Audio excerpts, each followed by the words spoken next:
Somewhere in your phone sits one of the smallest, most overlooked computers you own, the SIM, and it just quietly stopped being a physical thing you can hold at all. For decades, it was a plastic card, a real smart chip you popped out with a pin, holding the identity and secret keys that told the network exactly who you were. The eSIM replaces that removable card with a tiny secure chip called an euicc, soldered onto the phone's board at the factory and never meant to come out. But an empty chip is useless. To join a network, it downloads a plan from your carrier's server over the internet. The identity arrives as data, not as plastic. You usually kick that off by scanning a QR code or tapping a link, which simply tells the chip where to find your carrier and which plan to fetch. What comes down is a profile, a bundle carrying the very same identity and secret keys the old plastic SIM held, just delivered as an encrypted download instead. It installs into the secure chip, and instantly you're on the network, no store, no shipping, no fiddling with a paperclip in a tiny tray. And since it's all software, one chip can juggle several plans at once. Let's walk through how your identity goes from a plastic card to a secure download you control. Start with the thing being replaced. A traditional SIM is genuinely a little computer, a smart card storing a unique subscriber identity and cryptographic keys the carrier issued to you. That's why swapping phones once meant swapping the card. Move the plastic and your number, your plan, and your identity all physically travel with it, powerful but slow and easy to lose. The eSIM keeps the smart card idea but ditches the plastic. Its euicc chip is permanently embedded during manufacturing, a sealed, secure element built to guard secrets it never lets escape. Out of the box, though, that chip is blank. It belongs to no carrier and knows no identity. It's a safe waiting for someone to hand it the right contents.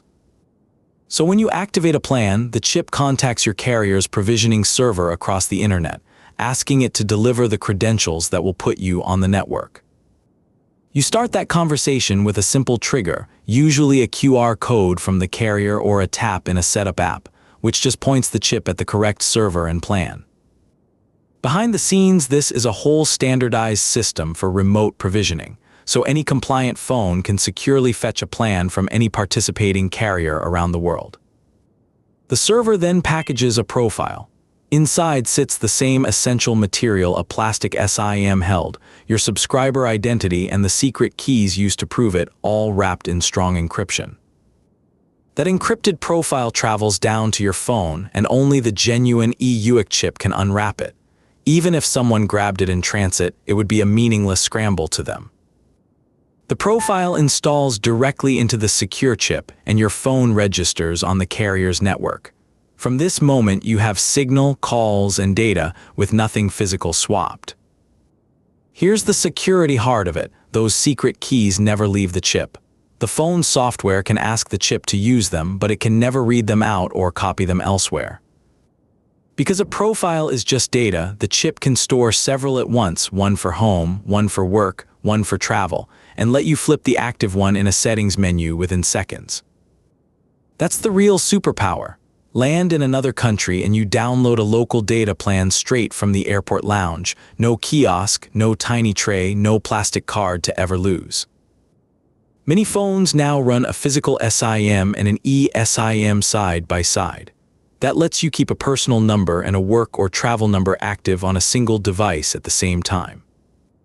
Dropping the plastic tray also frees real estate inside the phone, space that makers reclaim for a slightly bigger battery, better water sealing, or simply a thinner body. There's a trade-off though. Moving your number to a new phone now depends on the carrier's software transfer rather than just popping a card across, and not every carrier supports it smoothly yet. And the same embedded chip idea reaches far beyond phones. Smartwatches, tablets, connected cars, and countless small sensors all use eSIMs so they can be provisioned remotely, at scale.